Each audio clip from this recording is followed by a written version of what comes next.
global, multicultural, multi-ethnic, multi-technic shamans. Synchro mystic. Transformation of consciousness. Such an incredible connection to this medicine and this culture. Mystical. That we can form a larger community that can make the invisible visible and We're going to come into new expressions of Where did psychedelics come from?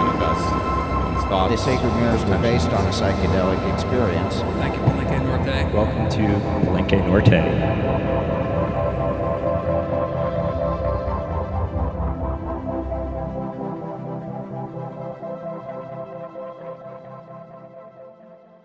Welcome.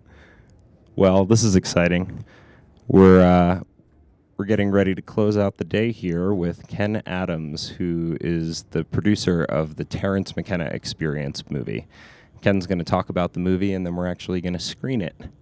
And we'll get the crystals glowing for you and kick off what will be surely another awesome night on the playa. So thanks for being here. And with that, I'll hand it off to Ken. Thank you for being here. It's wonderful to be here. All these guys have worked really hard to get this thing together. It's an amazing amount of effort to put on behind the scenes for these few hours of being together. And I want to thank you a lot, Pez. It's been really great to be here. And thank you for the invitation.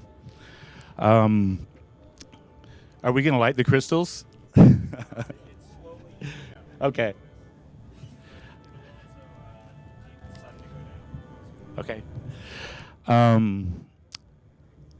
think I'm going to tell you guys why I made this movie and see if it stimulates any questions or discussions, and then we can screen the movie, and we'll have time for Q&A if anybody wants afterwards, because I don't think there's anything else on the schedule.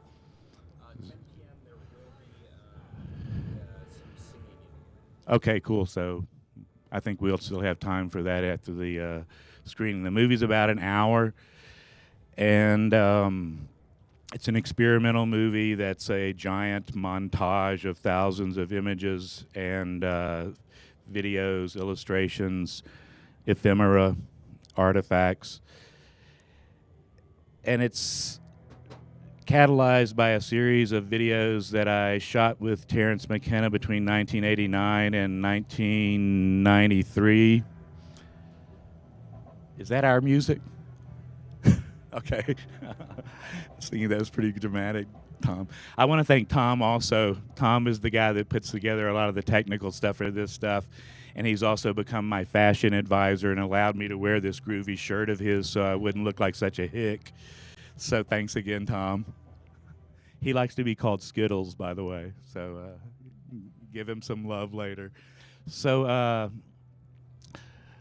Terence and I met in about the late part of 1989. I had written a grant to get a computer to do experimental media with, and as soon as I got it, basically I went to one of my favorite LSD dealers and asked him if he knew how to get in touch with this guy Terence McKenna, and his number was literally laying there next to the phone.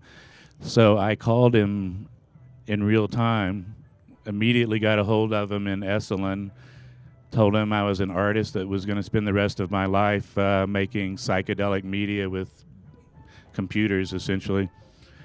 And he said, come down to Esalen tomorrow and let's start some shit. And it was really that simple. And I spent the next 4 years working with him very closely on a bunch of projects. We released several movies together. We did one movie called Alien Dreamtime that was done in San Francisco in 1993, and it was done during a 48-hour rave in a warehouse. And Terence did 2 hours of spoken word that we later turned into a CD and a movie.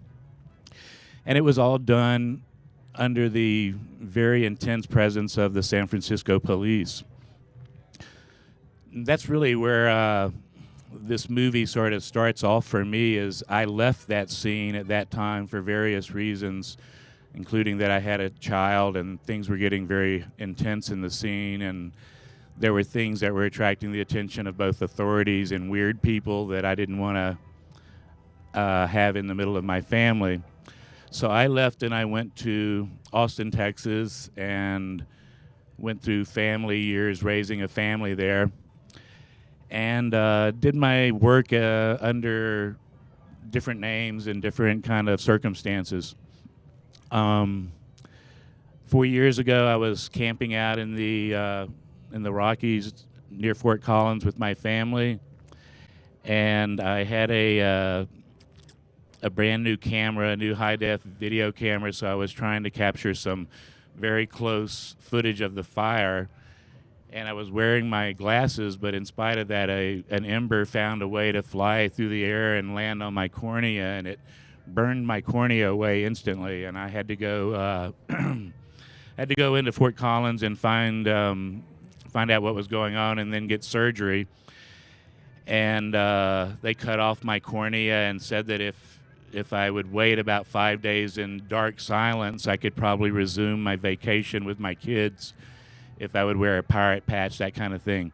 So I sat in this dark room for these 5 days trying to meditate and breathe as calmly as I could, because it was very painful to blink my eye at any kind of sound or any other kind of distraction. And the first night that we actually were allowed to go back out camping, in the middle of the night, I had this very intense visitation from Terence, who had been dead for a very long time. And it was a very complex engagement, and it was in a state that was not like tripping, not like dreaming, and not like a ghost story. And I don't have any other ghost stories to tell you. I'm not really particularly superstitious, and I'm not quite sure what to make of the story even after I tell it. But we spent a great deal of time together, like an hour and a half, where we discussed all sorts of unfinished business. He gave me specific word sequences that he told me would identify important people to collaborate with in the near future, and all of them happened exactly as he said. He gave me all sorts of suggestions about things that I had forgotten about that you'll see in the movie. Because this movie, these videos that you'll see that catalyze this movie were shot on high-8 cameras at the very beginning of the personal computer revolution.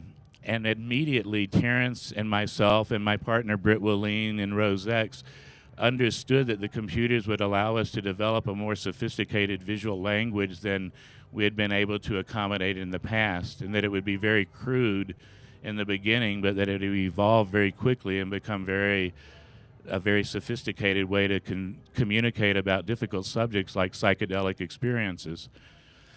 So we immediately started just burning tape in front of a set of cameras and really primitive video processing stuff. And we got the opportunity to do this product called this evening called Alien Dreamtime that I was mentioning.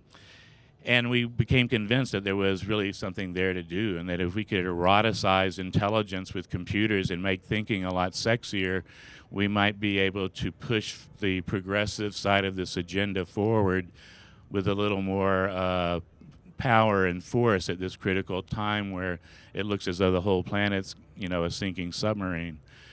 So that's what you're going to see as the start of this story. In the movie now, 4 years later, after I have this bizarre experience in the woods, a massive number of synchronicities and strange events occurred related to this. And I found myself walking away from the work that I'd been doing and going back to explore these tapes that I hadn't seen since they were made. I'd never looked at them again. And I extracted about an hour's worth of material on 11 different subjects, and you'll see that each of these is embedded into a collage of hundreds and sometimes thousands of other images that are revealed in a 3D space that I think is pretty unique and specific to the psychedelic experience, and learning to articulate between ourselves, between experienced people that know about psychedelics, to try to learn to communicate at a more expressive level than repeating our trip stories to each other, which is a sacred pastime. I'm all for it. But I think we can build a bigger and denser culture, and that we are building one. Burning Man's the most convincing part of it. So I went back and I reclaimed these videotapes excerpted what I wanted out of them, and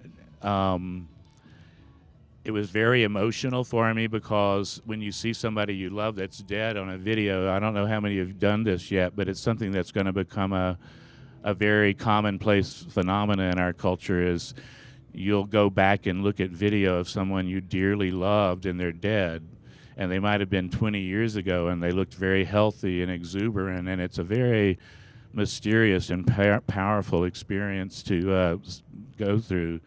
And in this case, it would blow me away. Every time I'd get through with scanning a tape, I'd have to quit and go away from it for a few days because it was so weird and emotional to see myself and Terence and my, partner and feel this incredible energy and optimism at the beginning of this revolution and in the middle of all this psychedelia beginning to happen, and then to see this long jump in years to now where I'm almost a 60-year-old guy, and there's been a whole segment of my life led where I basically had to try to pretend to not be psychedelic so that I didn't get in trouble where I lived in Texas raising my family. So this movie in some ways is my coming out ritual and ceremony that I made for you people. Literally, to come here to Burning Man and do this is definitely a dream come true and a prayer answered, many, many prayers answered. So for each of you individuals that are out there hearing my mumbling, thank you from the deepest, most essential part of my heart and being for being here and for being part of what all this whole scene means. It's incredibly important, and I love you all for who you are. You wouldn't be here. So thank you very much for that stuff.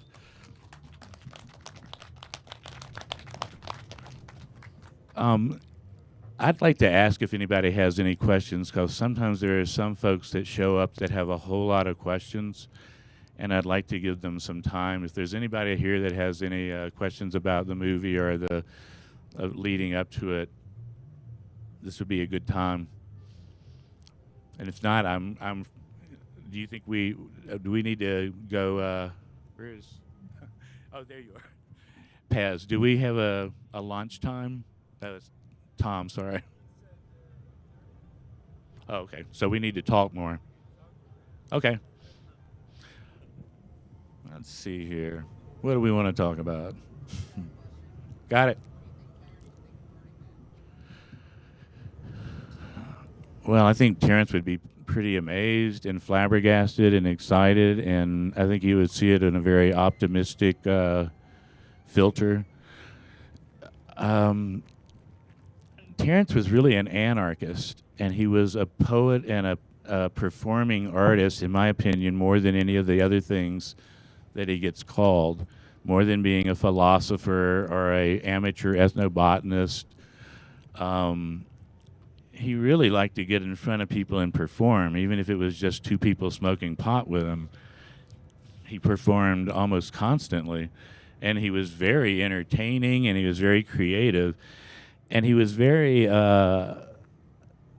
he was easy to hang out with. He was very easy to have a talk with. He always made you feel smarter than you were. He always made even the most absurd kind of comment, he would be able to turn it into something interesting and redemptive when people screwed up. So he was very fun to be around, but in part it was all because he was on this performance constantly. He could entertain and charm anybody. I recently met virtually anybody. I know a few that he definitely didn't. But I heard a story offhand at a party recently. This man I didn't know was talking to me about being at UC during a certain period, and he later asked me what I was doing, and I told him I was working on this movie about McKenna, and he says, oh, well, McKenna was in that program I was talking about at Berkeley. They were in an experimental college program, and it was one of these things where they had 1,500 applicants, and they allowed in 125, and they got to do their own curriculum. And he said from the very first day that they registered, Terence took control of the whole department. He decided what the curriculum would be. He led whatever discussions were started. He seeded all sorts of trouble that would cause other things to need to be discussed. And he was 18 years old, and he had come off of a farm town in Colorado. So Terence has always been an extraordinary person, but even before he ran into DMT and mushrooms and LSD, he was an extraordinary kid. He was an extraordinary young adult. So I think anything like this would have blown his mind, and he would have loved it. He'd have felt completely at home and vindicated, because he really radically advocates not only the use of psychedelics, but the having faith in the artistic and creative resources that are available to us as a community. He thought that would be the way we would find our way out of all these dilemmas. It wouldn't be through simple like technological innovation. It wouldn't be sent through new models of socioeconomic distribution, which was really a popular thing in the 60s. It would really take this incredible active imagination by the creative group of our community to visualize and imagine a new world where we can share, where we can care about each other, where we can laugh and party and not be ashamed of what we do, to find our hearts and our souls together. I mean, I'm fucking almost 60 years old, and I can guarantee you I'm fucking tired of having to whisper about psychedelics. Psychedelics are precious to me. They've been the most sacred thing that this planet and this time in history brought to me to help me understand who I was and to open up my heart, my mind, my body, my pleasure, my intellect. All of this stuff became alive in an exponential fashion because I was exposed to psychedelics, and that I sought psychedelics. And I sought spiritual disciplines. I sought education from the indigenous, from the Far East, the Middle East, from the North Pole, wherever it was. I'm a perfect postmodern guy. And in the middle of all that is psychedelics. And to have to still be whispering around idiots that want to go to war over war about something I consider so sacred it's just time to be done with it. It's enough. It's time to get over. So I'm excited to come here and see this free expression and this multitude of people, you know, horizon to horizon creativity, where people are allowed to be as strange as they want to be, as long as there's no violation of the consent of any other person. We're making right now a model that people will study for a long time about how to generate organic community from this sort of indigenous psychedelic world that started in the 60s as a pop cultural phenomena. Do I look like Satan? Thanks. So, I am tired of it, and I'm proud that everybody is coming out of their closets and people are writing books. And did I hear somebody ask? Oh, somebody out there. I'm sorry. It's confusing. Welcome. Yes, thank you.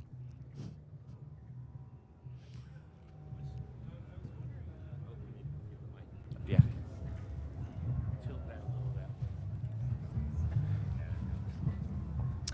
I always did wonder why Terence kind of stopped. He didn't really talk that much about LSD. He went into mushrooms and DMT.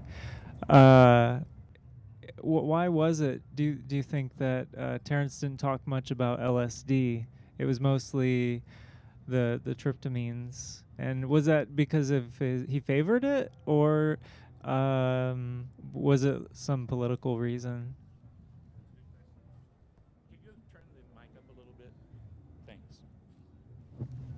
The question was, why did Terence not speak more to LSD, and what do I know about that, essentially?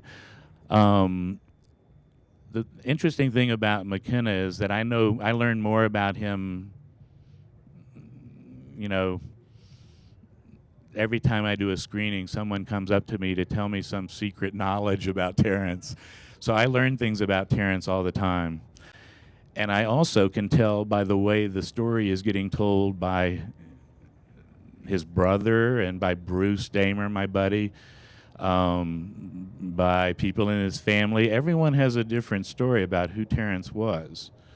And everyone knows different parts of it. And I know parts of it that have to do with criminal behavior that I personally was engaged with that make me understand a lot of things in his life differently than the folklore part of it. So there was pressure on Terence at different times in his life to provide for a family. And like Charles Shaw was just demonstrating so proudly here on this stage last hour, smart people that don't have enough money to feed their kids will consider all sorts of things to do.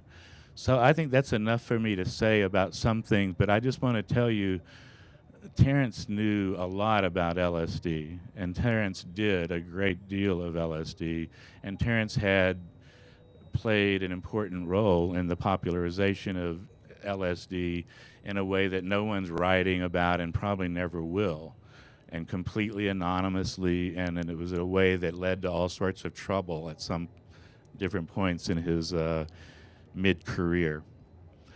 So LSD was something that he had to touch very gingerly because of things that he was involved with and knew about, and it makes perfect sense to me that he wouldn't be blowing the trumpet a lot.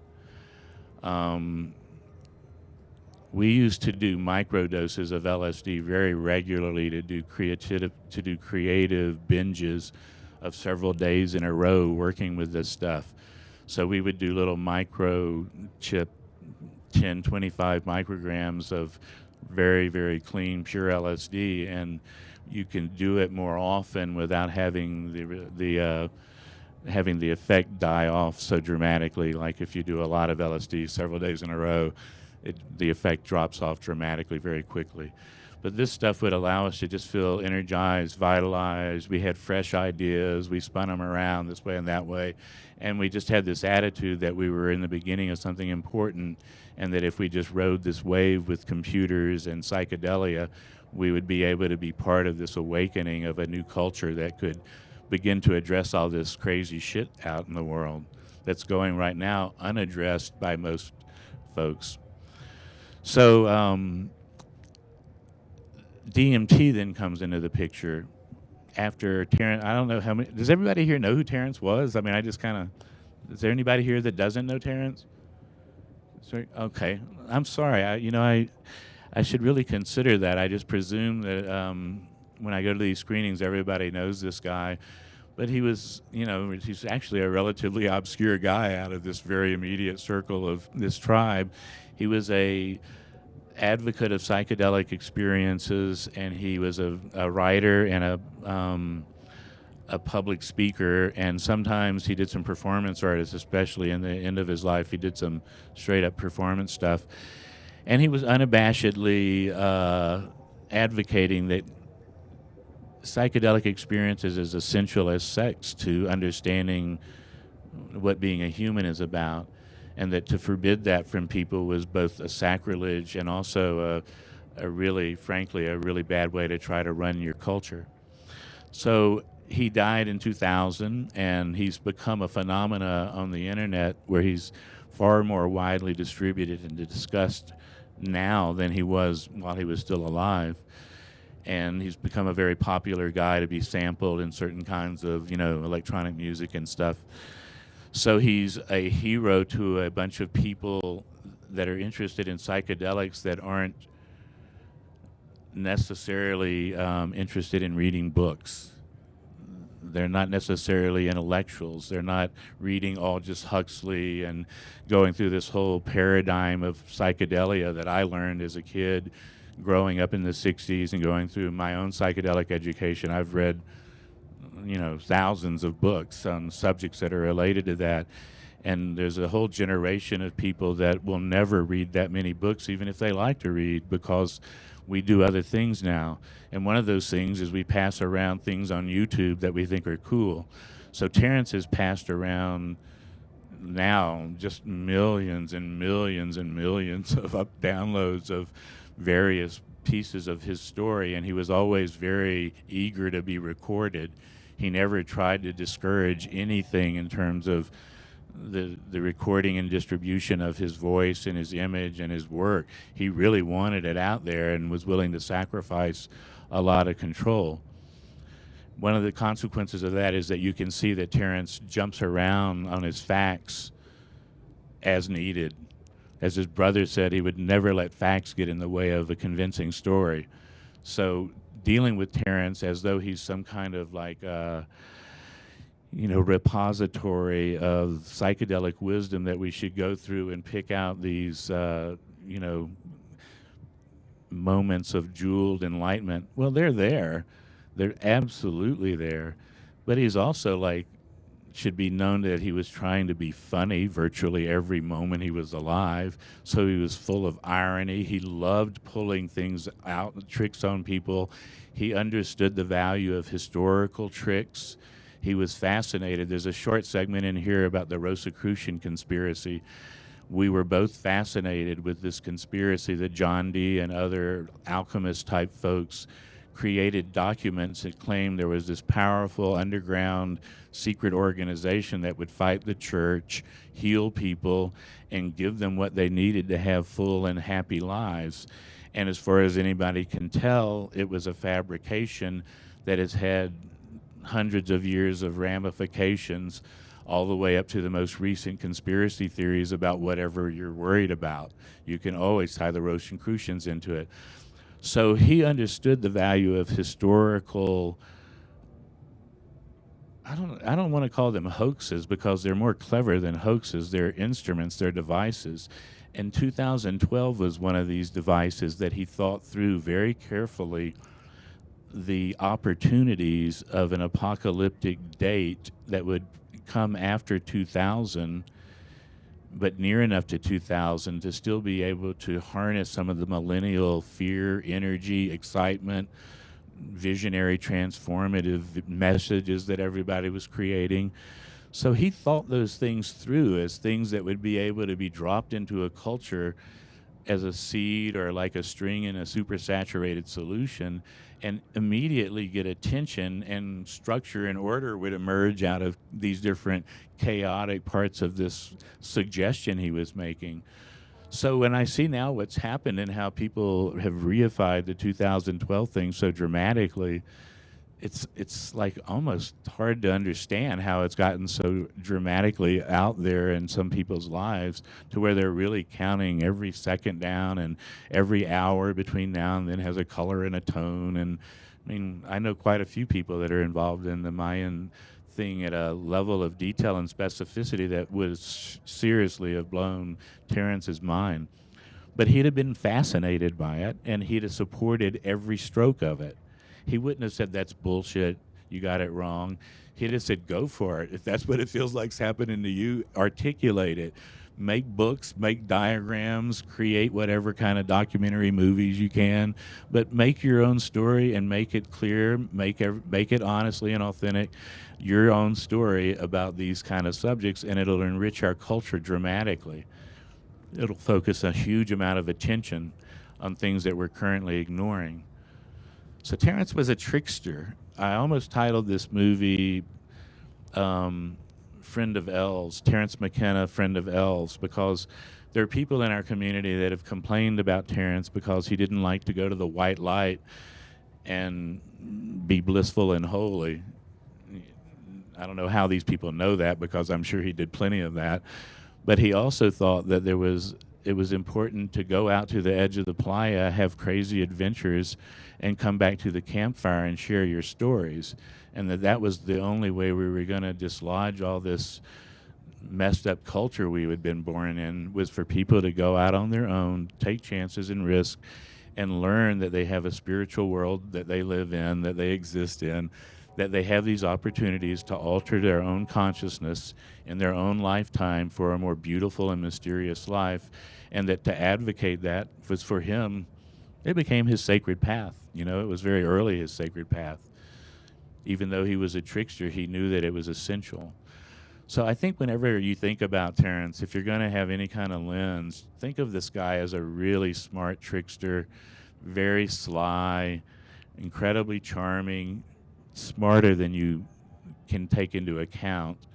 He was really, really smart. I know a lot of smart people, and I love to talk to almost anybody, but Terence was the most entertaining, interesting, fascinating mind I've ever been able to sit next to and burn time with.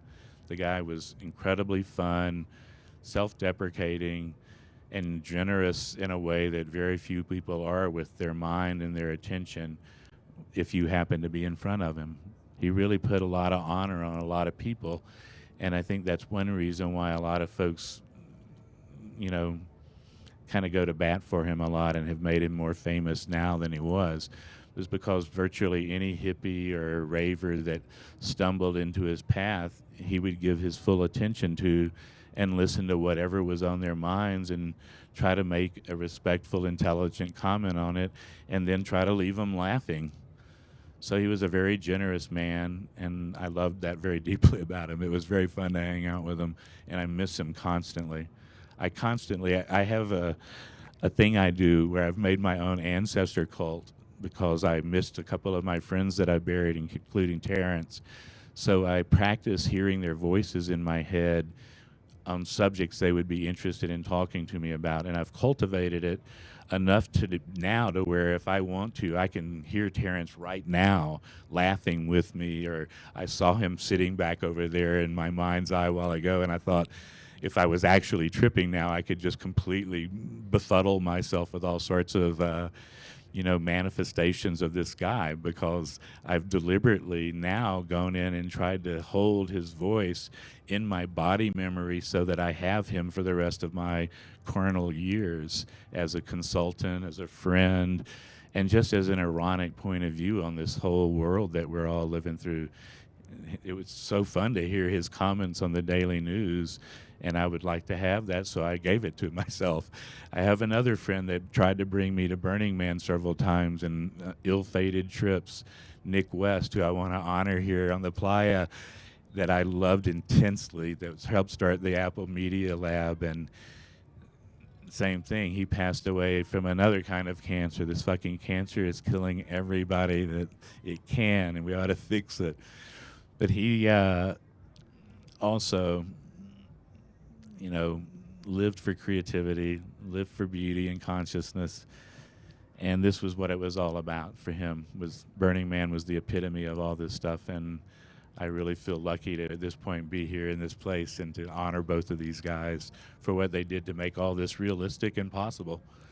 It's hard to imagine what it's like to be a Terence McKenna and to have all that pressure and all that weird admiration, and people have been out tripping. I mean, when we made this movie, Alien Dreamtime, I literally had people come up and tell me, I'm from the Blue Angel cult, and we're having a ritual tonight that involves a great deal of sex and drugs, and you need to be there because we've been focusing our dream attention on you through your movie.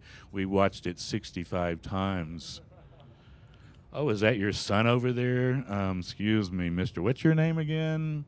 And all they really know about you is that you've done something with Terence McKenna, and they think that they have a special connection with it. And the last time I actually saw Terence was at a event in Austin, and he asked me to literally walk with him as his bodyguard, and I said, what the hell are you talking about? And he had just been attacked by somebody at a book signing that had lost a lover after doing psychedelics. For whatever reason, they had committed suicide, and she blamed Terence. And so she lunged across this table in a bookstore and tried to choke him, and people had to pull her off. And his next stop was Austin, and he was just like freaking out and rattled about it. Well, it's not fun to be at the front end of everyone's hallucinations and fantasies about who you are and what you're doing, and is he something from outer space, or has he got a special message for me? It's a very heavy weight for people to live with, and I know it cost Terence a lot of pressure on his family. I know it did with Tim Leary. It did in my family. Charles, that was on stage earlier tonight, it's still Daniel Pinchbeck. Every one of these people that's willing to stand up this high and say, I'm advocating psychedelics, go to the WikiLeaks, the Wikimedia thing on psychedelic advocates, and there's like 28 people there from the whole spread of history. There's not a lot of people that are going to get out in public and do that.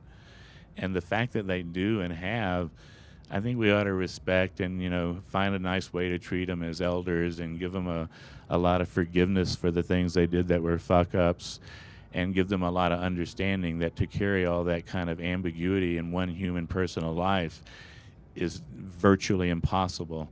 And it does not happen without suffering. It doesn't happen without sacrifice. And that there are people here right now that are becoming targets of culture that doesn't want us to happen, because they have enough nerve to stand up tonight in some other part of the playa and show a movie, tell a story, admit to their personal devotion to something that's still illegal. Even though it's insane that it's illegal, it's still illegal all over the fucking place. Maybe not Portugal. So I have kids. I have 16 and 18-year-old kids. Terence had kids that were becoming teenagers when I was hanging out with them. And it's an awesome thing to think about your decisions leaning on some other young being's life in a way that you can't predict. So give those guys some slack. When you see these guys fighting in public on these panels and stuff, if you do, I hope you won't. We were talking about this earlier, and if you see people in this semi-celebrity role as suburban shamans and stuff getting a little over their heads and losing their emotional clarity, it shouldn't be a surprise. They're really out on the edge by themselves, and there's a lot of pressures on them. So support them, encourage them, give them hugs. All the women out there, give all these weird guys that are holding these microphones hugs, but then next, get up on the fucking stage. Is there a pregnant woman in the house tonight? No? Okay. Is there any woman right now that wants to come up on stage and say something into this mic about psychedelics? I'd be honored to give you the floor. For that matter, there's some men in this floor that I'd be honored to have some space for. This guy here is brilliant. That guy there is brilliant. I have some brilliant friends here.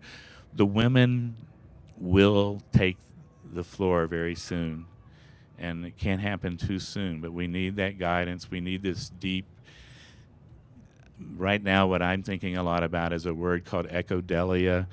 That's a new coinage, and for me it means a convergence of divine feminine, a deeper ecology with psychedelic wisdom. And I think it's emerging out of this culture very quickly, and everywhere I go I find these powerful, strong women that are beginning to take over the decisions of how to do this and why to do it, and it's happening all over the country where these small festivals are coming up. Some of them are only 100 people in a cow field, but they're doing it because of the playa and because of all this incredible romance and myth that you're building by coming out here in this incredibly bizarre environment together and creating something out of immense faith and heart. It's really beautiful. As a sociologist, I don't get it at all. I don't think this is possible. This is totally off the books. There's really no way to explain all this cooperation and incredible complexity being created year after year after year out of love for each other to be here. There's really not that much else to justify it. We want to be with each other. We want this community and this tribe. I made this movie simply for this tribe. I don't really give a fuck about PBS. I don't try to convince the farmer in Iowa that he should try LSD. I just don't care. I want to serve this family and this community that has enough courage to stand up and live a free life and to explore their own hearts and their own minds with courage and without this deep regret.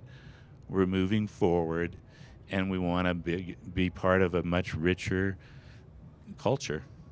We are that. We're making it. It's very easy for me to see that in 100 years, people will discuss this playa in terms we can't even understand. It'll just seem so mysterious that these thousands of people would go this far away from wherever they were to be able to be free and to be able to express it openly and with love to any stranger they meet on the street.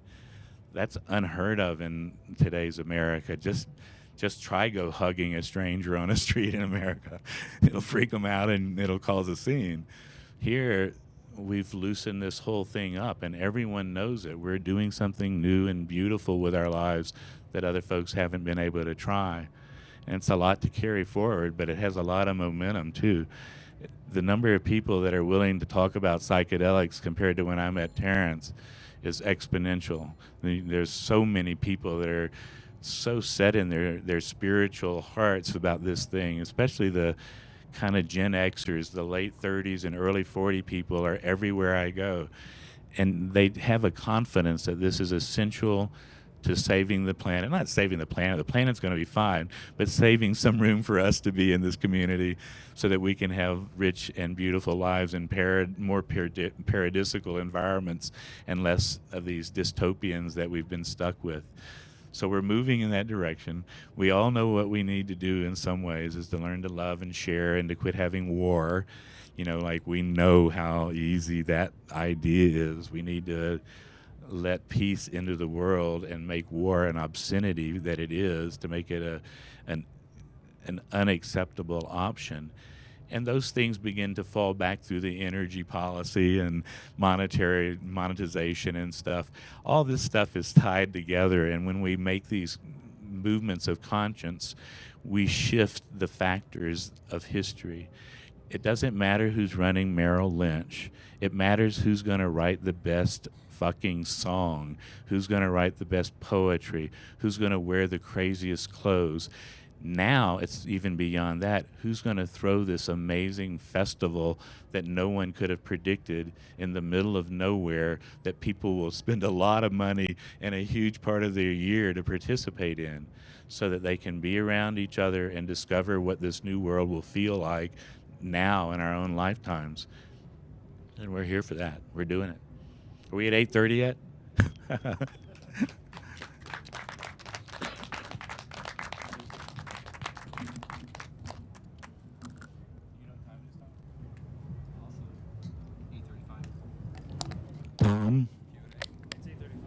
Okay, cool. Does anybody have any questions or comments? Yeah, sure. I really hope you guys enjoy this movie. It's not exactly in its final form. There's one piece near the beginning that has a Bass Nectar Beats Antique piece in it now. And there's one piece that'll probably be taken out. Other than that, the visual cut's final, and the audio is very rough cut. And actually, Tom, if you can ride that, please, because it'll move all over the place. Thank you a lot for being here, and I look forward to talking to you after the movie.